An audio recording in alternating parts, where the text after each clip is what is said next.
Yeah. All right. Welcome to Women of Calibre. I'm so pleased to be welcoming you here. My name is Claire Fowler. I'm the host, and today I have the wonderful Angel Abitha Chi with us. She is a leader in women's empowerment, a medicine woman, a shamanic healer, a counsellor, a teacher, an author, an inspirational speaker, and a soul guidance coach. And yeah, so over to you. Tell us a little bit about yourself. Hi, thank you for having me on your show, your podcast, Women of Calibre. I feel very honoured to be here, so thank you for having me. Yes, you've mentioned it all. I'm all of those things. I like to also call myself a goddess walking on this planet in human form. You are. You absolutely are. I have proof of this. Thank you. Yes. So I help empower women. My main kind of, I guess, title is I'm a healer. I'm a healer by birth, and so all the different modalities that I use, I help to heal, facilitate healing on a very deep level for my clients. I have witnessed your healing powers. You have. And I find your presence very soothing and relaxing. So I feel blessed and honored that you would be my first guest on here. And yeah, Thank so you. Tell us a little bit about your journey. What would you like to share with my audience?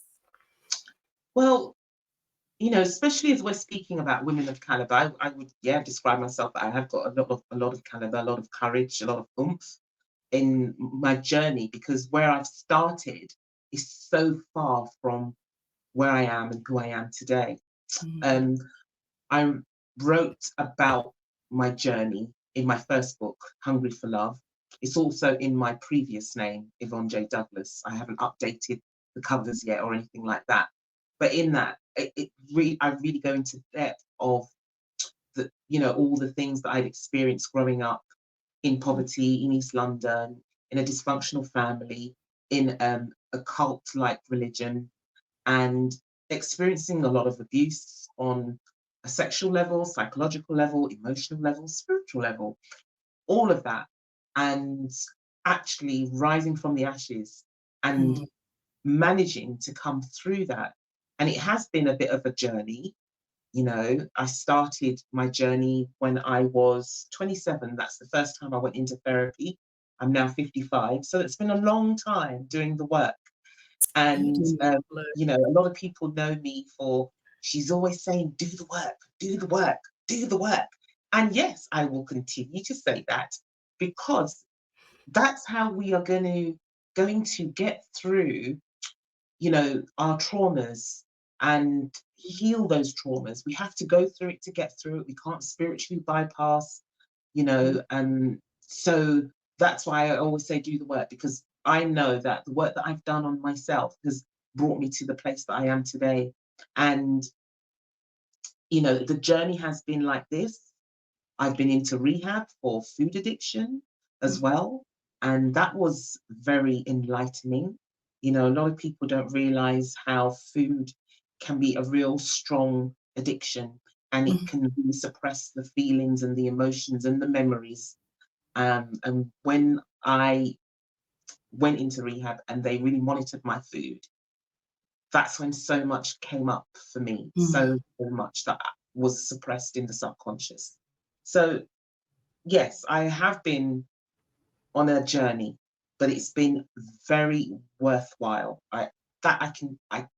I used to walk around with a cloud over my head, I felt like, in my younger years. And ever since I've embarked on this journey, that cloud no longer exists. And I'm not saying that my life is perfect. I go with the flow. I have the rough with the smooth.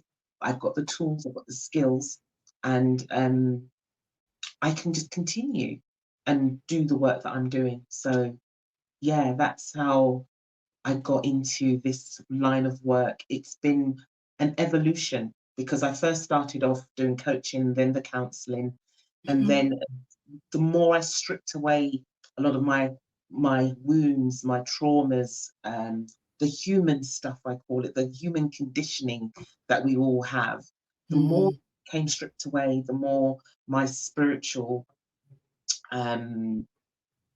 development happened. It's as if I was making space for my soul and my spirit to kind of really take set, to rise up and become the person that I am today.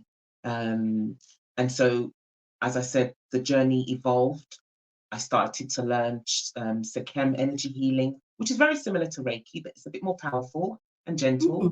It comes from Egypt.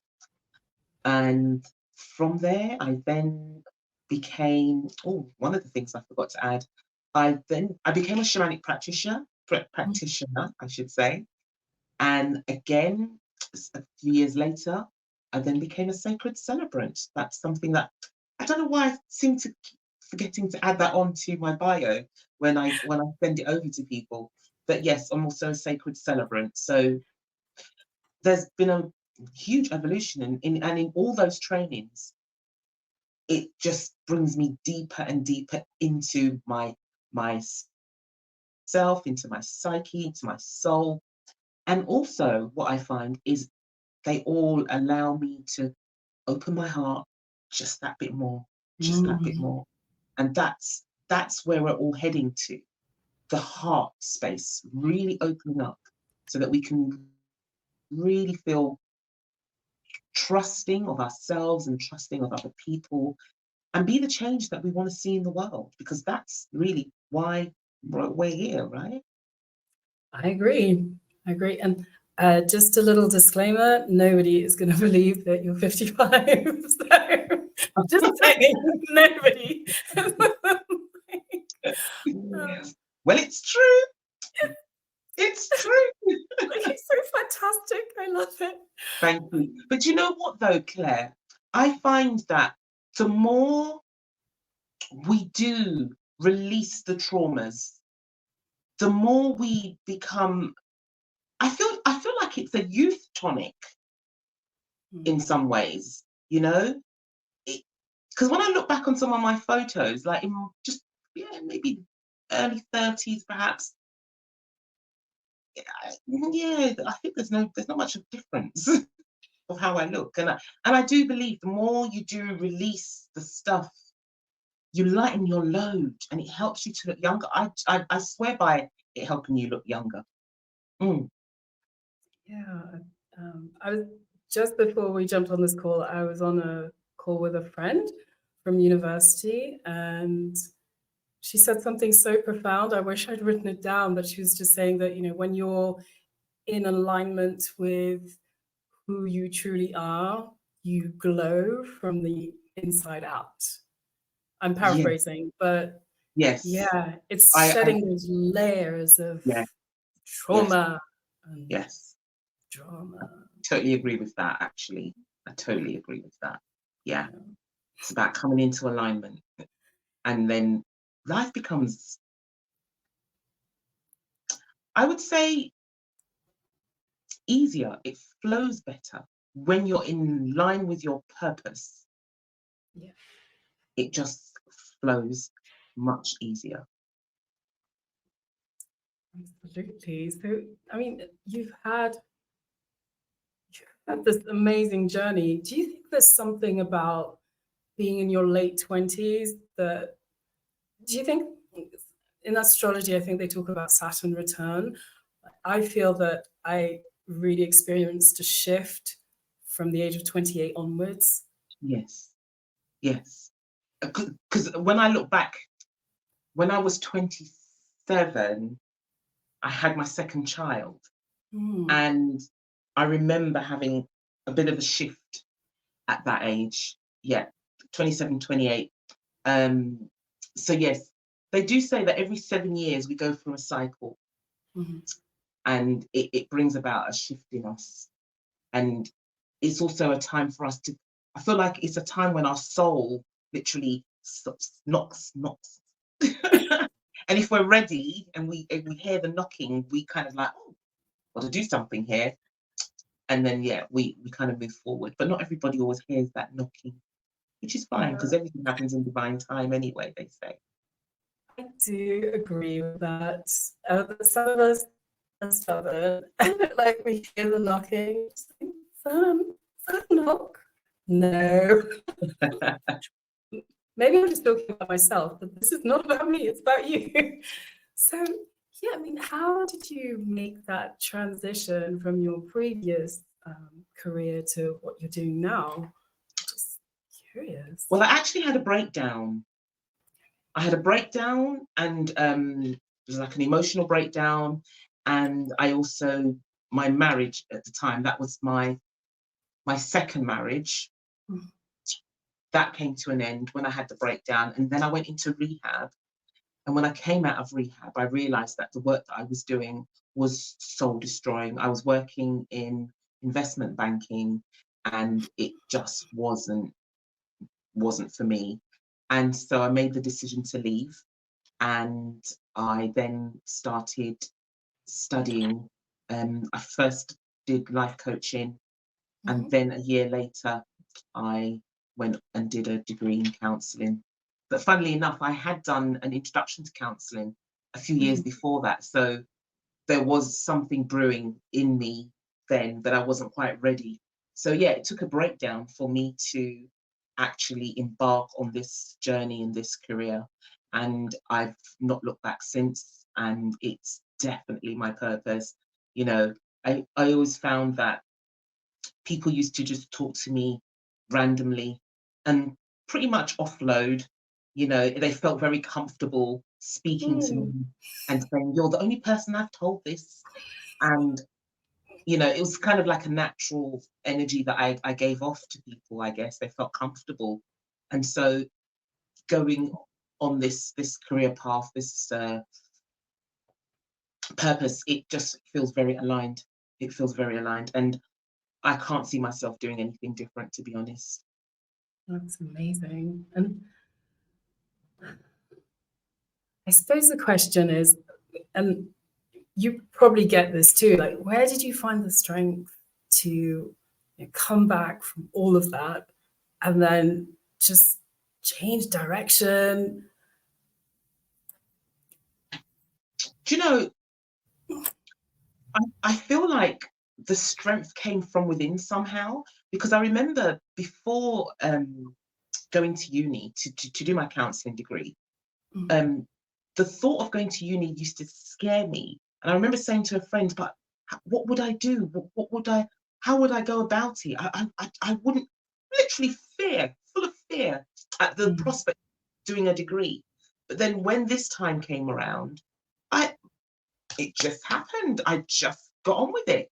I'm not a silly person, you know. But see, this is the thing. I think sometimes fear really does get in the way, and the low self-esteem gets in the way as well. I didn't think enough of myself.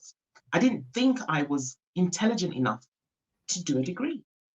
But funnily enough, I got a first-class honours. And so it's like removing those blocks, removing those, I'm not good enough. What else? I don't deserve this. I'm stupid. You know, the amount of times I hear people say, "Oh, I'm so stupid."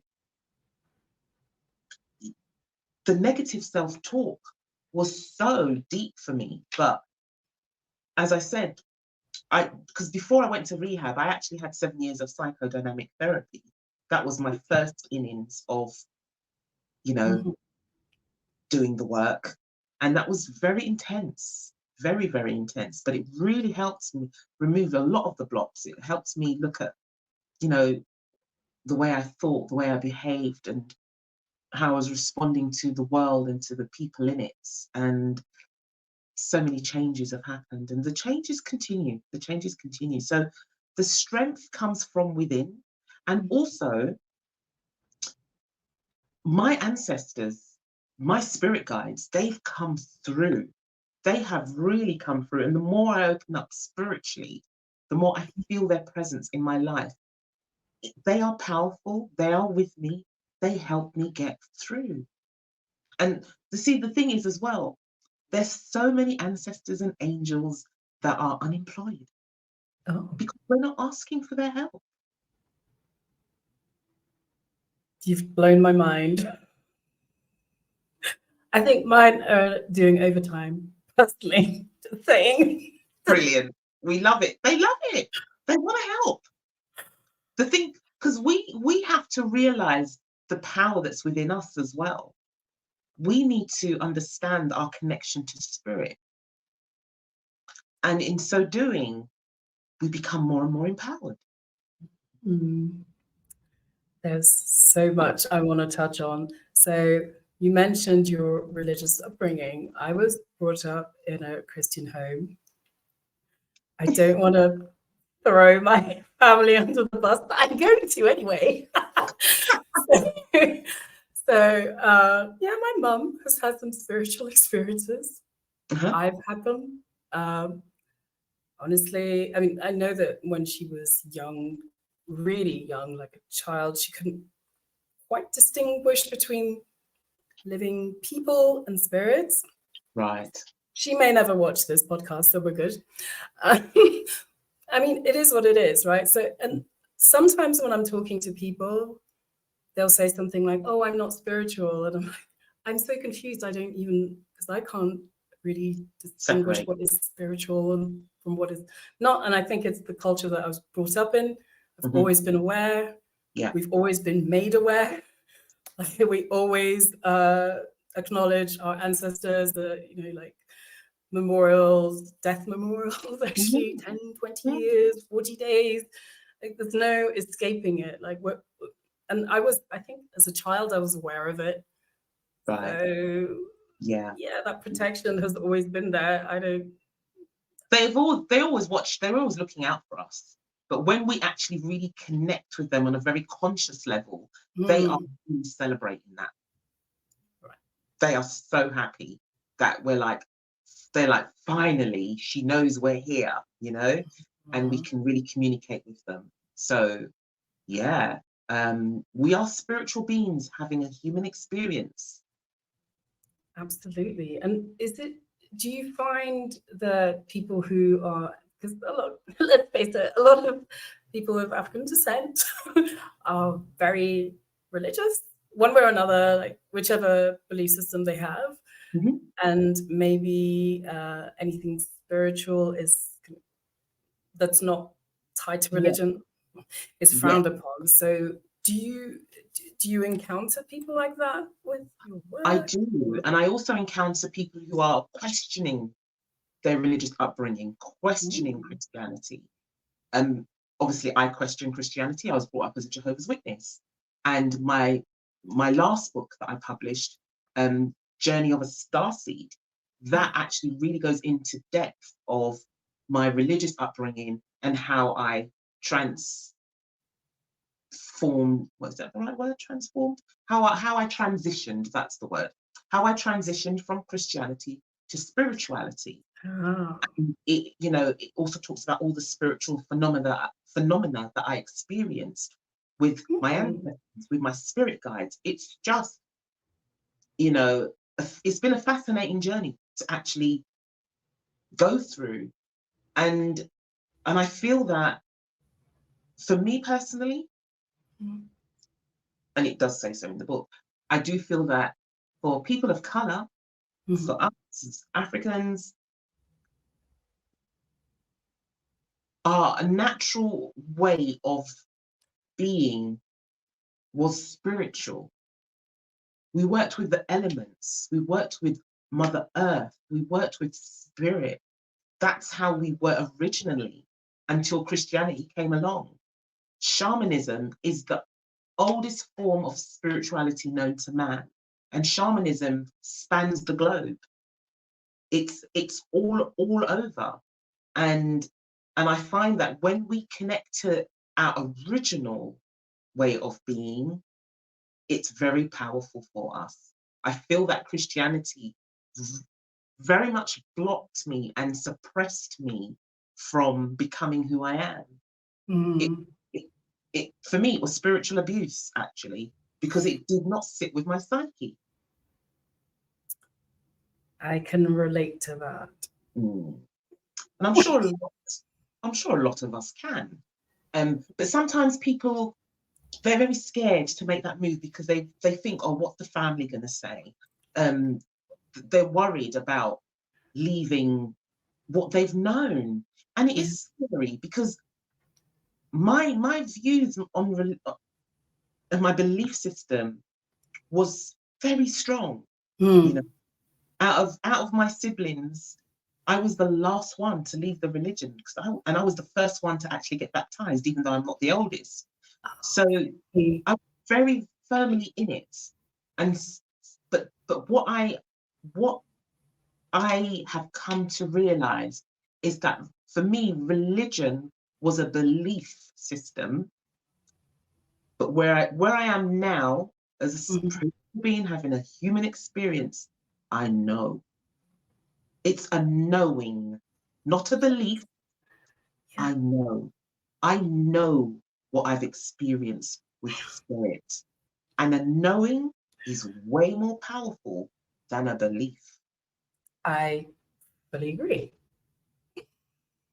And I feel my ancestors coming through right now. Glad. Let's channel this. Seriously. I mean, this interview is about you. I'll chime in and just say that it's really interesting that for me, I discovered spirituality in a religious setting.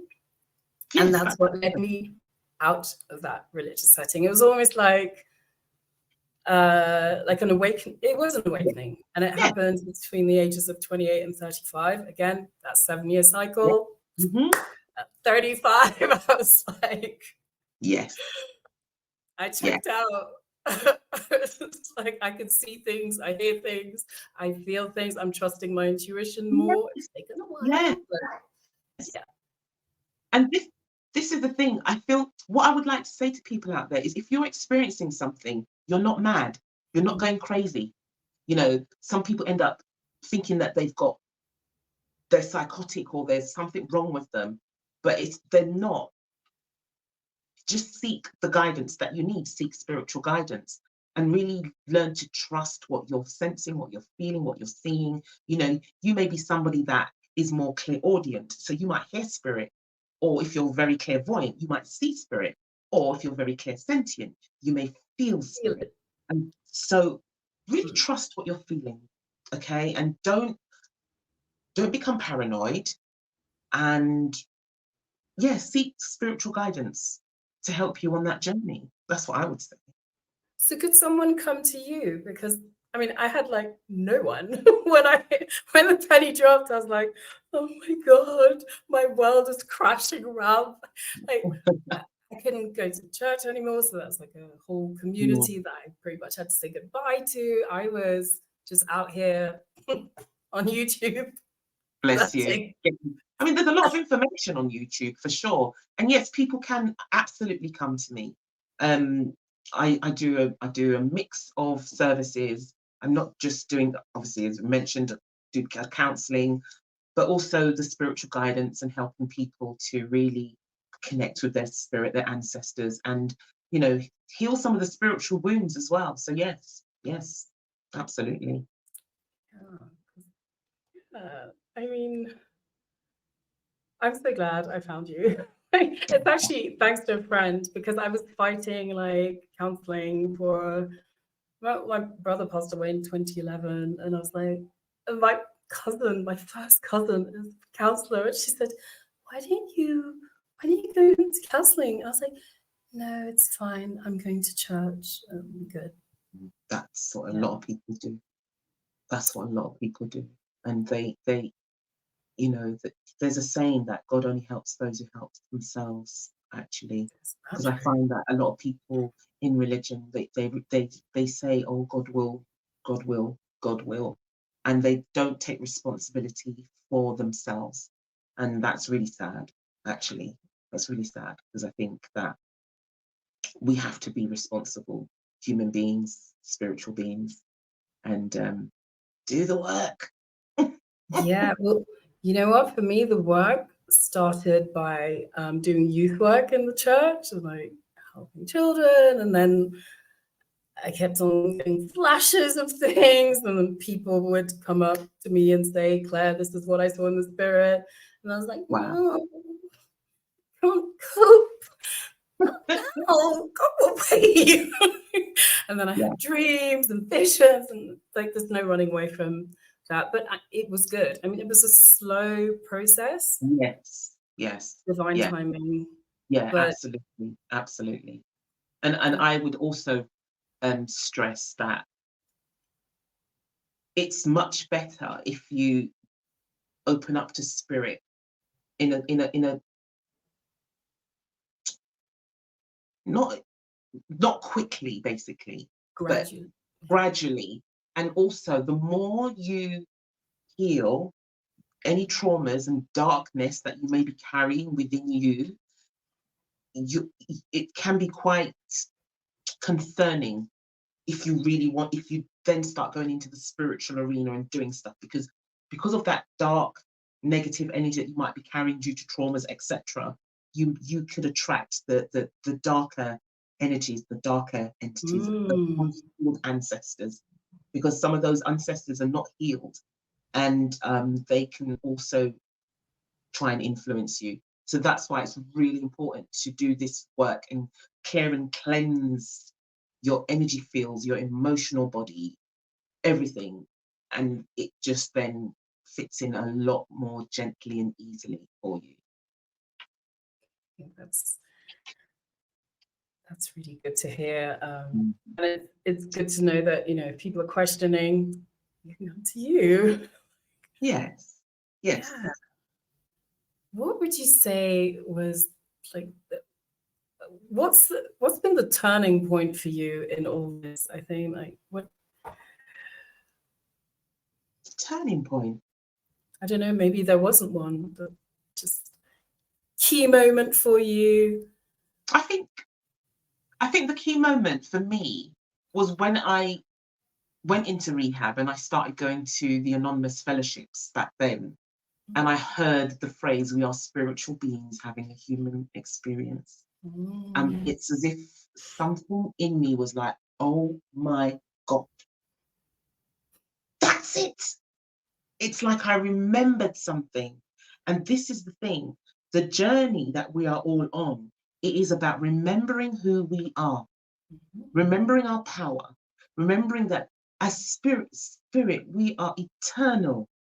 We are eternal. We have been here from time immemorial. And so when we start to remember who we are on that level, things will really change. And can you imagine how that can change our very existence, our experience as humans on this planet? It's powerful. When you tap into that or your eyes are open to it, it's really powerful.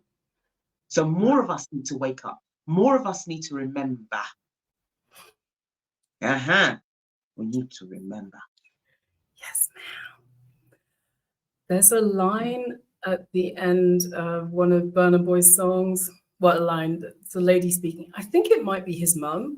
And she's saying, remember that you were Africans first before you were anything else. Anything else. Yes, and that it's not just Africans. It's like, what does Africans really mean? It's the original human being. Spirit. We are very powerful people. We are very powerful people. But too many of us are still trapped in the story of being human, the human traumas and conditions. Yes, we've all had to go through it, but we are never given more than what we can manage. And the healing of that human condition will set us free. I believe that. I think I experience it. And I think when you're around people who are of the same conviction, you feel it. Mm-hmm. Yeah. Absolutely. Absolutely. You flock to your tribe, and you're vibing on the same vibration. You know, you can spot people who are on your vibration, and it feels comfortable to be around them. And the more you do this work, the more you're going to leave behind those who are vibrating at a lower vibration. And that's not out of judgment, it's just out of you having to look after yourself, you feeling comfortable, and knowing where your path is leading you. Yeah. Absolutely. Oh, I don't know. I'm just now. I just feel so warm and fuzzy inside. I can't think. Oh, bless you, bless you. So I was going to say, I'm just looking at myself, right? And I look tired. I know for me that I look tired. I'm looking tired, but there's a reason for it. Okay. So I've been very busy decluttering like I've never decluttered before. And it's crazy because I am going through voluntarily, or yeah, it's voluntary. But I feel like I really need to practice the law of non-attachment. And I'm going to go traveling and work remotely. So I am packing up and selling and getting rid of all my worldly goods, pretty much. And I'm going to go traveling and work remotely and go to different places and do my work internationally. Because I have international clients anyway, I see them online. So I'm just going to make myself more available in different places and just have different experiences. So yes, I am quite tired because I've been really busy today, getting rid of a lot of things and getting things ready to be picked up for tomorrow. But this journey is so, I mean, once I made the decision, I've just been on it in terms of getting rid of stuff, giving stuff away, trying to get things sold. And there's a lot to do. But yeah, it is quite tiring, but it's good. It feels good. I'm so pleased. I'm so pleased for you. I truly am. Like, I really admire like the way that you decided, and like the next thing I know, you're like pictures of that's it. That's going. But it's emotionally, it's also a journey, isn't it? It is a journey. Yeah, I mean, I'm a bit like I'm a Taurus, so I'm a bit of a bull in a china shop. So once I make a decision, I'm just like in there. Otherwise, yeah, I could change my mind, but I'm not going to. But yeah, it is a journey. It's quite emotional as well. It's freeing. There's some stuff that I've gotten rid of. I'm like, God, I don't even. When last did I use it? And yeah, I'm glad to. And I can't believe how much stuff I've got actually, because I've decluttered a lot in the last 3 years, and I can't understand how come I still got a lot of stuff. But it's I'm literally getting rid of so much stuff that I didn't get rid of before, things that go back years, things that are quite some sentimental stuff. And you know, yesterday I was looking at cards that my children sent to me for Mother's Day and my birthday, and I was like, oh, it was so touching. So yes, getting rid of certain things is emotional. So I'm giving myself that space to hold myself in compassion as I let go. Yeah, just letting go, releasing, traveling light. Yeah. I'm all for it. I'm here for it. I'm in full support of you. And I thank you for the inspiration around living a nomad life, actually, Claire, because it's commendable. It's adventurous. It's courageous. Yeah. So thank you for that inspiration. Oh, thank you. I just had enough of lockdown. Yeah, I guess. Yeah. Wow. I mean, I say that in jest because I've had 2 very deep conversations before speaking to you, and I've had the, oh my God, it's so amazing. And I was like, but I think this is the way I'm built. I think like growing up when I was a child, we moved around quite a bit. I lived in Right. Southern Africa, lived Yes. in Europe, and I'm happiest on the go, actually. It's also my human design profile. Ah, okay. There you go. There you go.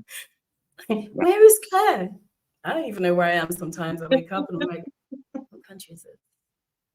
It's good. It's good. What room is this? Yeah. What day is it? What's the time? Yeah. But yeah.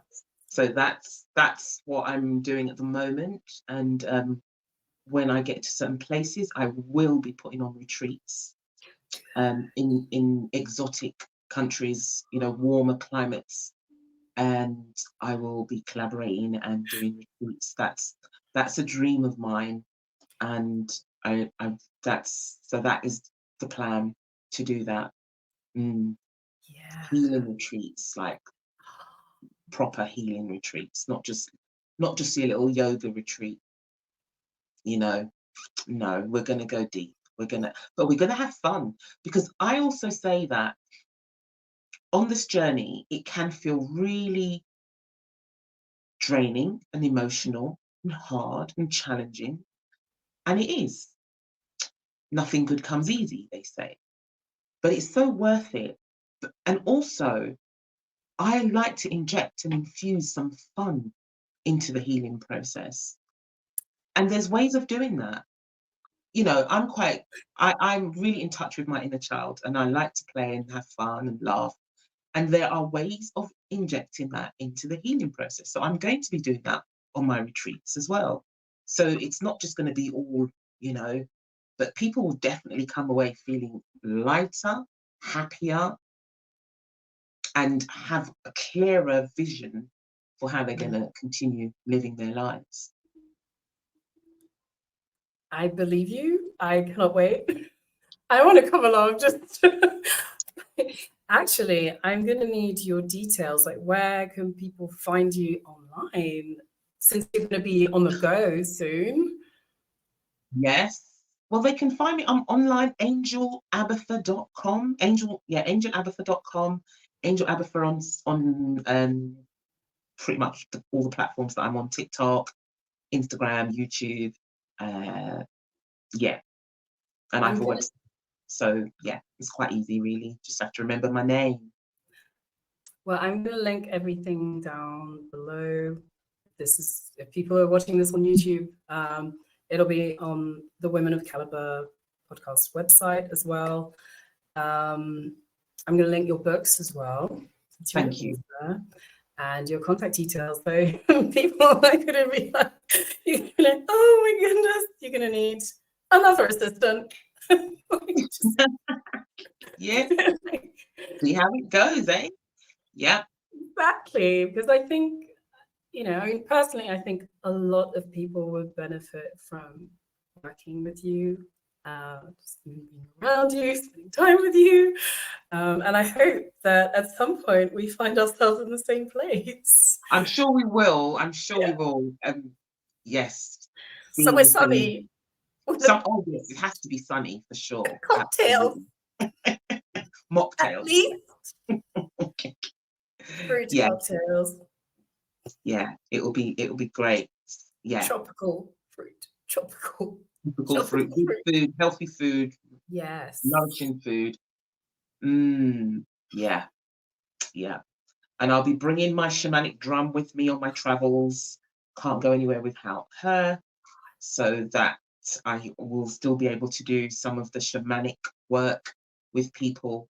So soul retrievals, past life regression, ancestral healing, all of those things I do and will be doing when I'm abroad as well. So yeah, I won't be able to travel too lightly, unfortunately, because I need my utensils. So yeah. You're a professional. Those are the tools of the trade. Yeah, you need it. And people need your help. I mean, I've sent a few people your way. Thank you. Not sure if they've contacted me yet, but still. They might be stubborn. I'm Taurus rising. Oh, okay. Yes, stubborn. Mm-hmm. I know I'm right.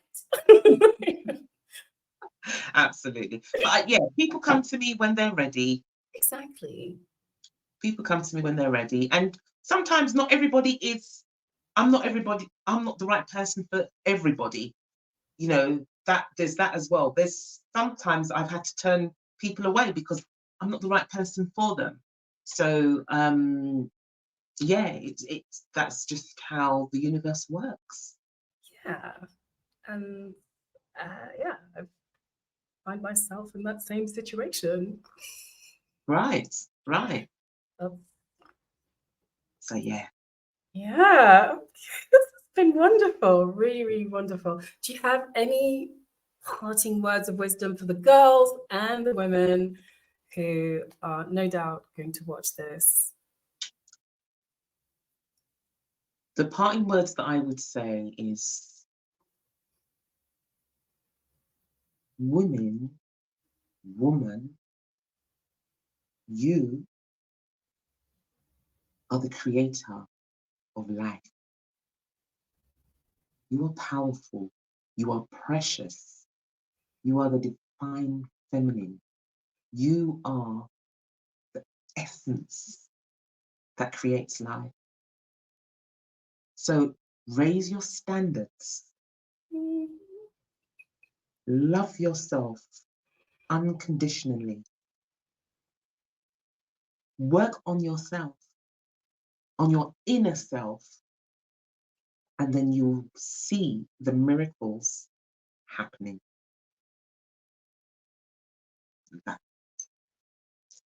Ashe. Mm-hmm. Ashe.